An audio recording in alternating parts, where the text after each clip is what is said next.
What's up, everyone? Welcome to the Power Play with CJ. I want to focus in on the New York Islanders and Okposo possibly being at a crossroads in their little history together.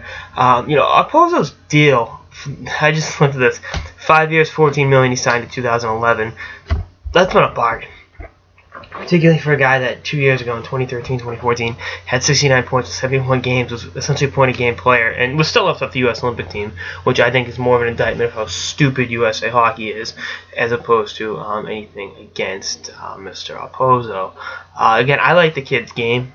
I've said that before. I'll say it again. I enjoy watching him play. I think he fits in really well with that Islanders team. He's been an integral part of the organization's turnaround, and you saw how much they missed him when he was out of the lineup last year.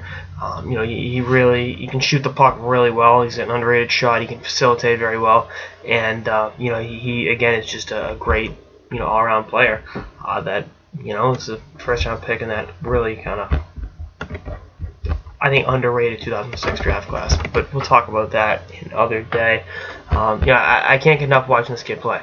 I call him a kid. He's 27 years old, but I remember that was the first draft I watched on TV.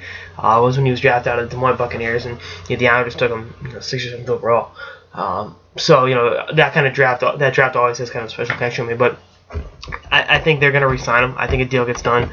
I think he'll sign 6 years, $36 million, 6 years, $40 million, something like that. He's worth every penny. Especially with the way contracts are going. You know what you have with him. He come up in the organization. He's grown with these, with these players he's been around. Whether it's a Tavares or,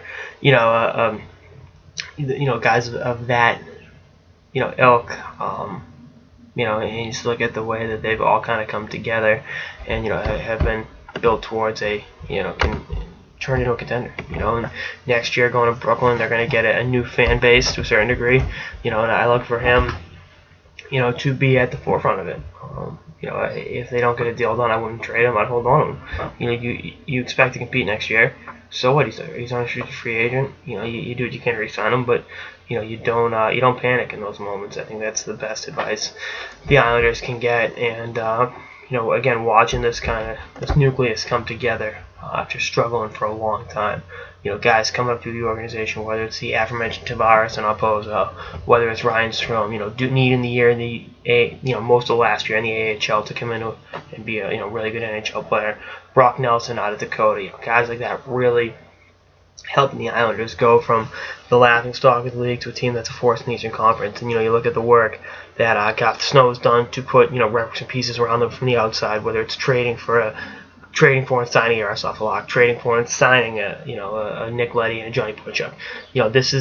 They're in a good situation for the first time in a long time, and I look for Okposo to want to stay around. If I was him, I'd really want to stick with this team. And I think again the feeling is mutual. A deal gets done, and I wouldn't be freaking out if I'm a New York Islanders fan right now. But we'll see what happens.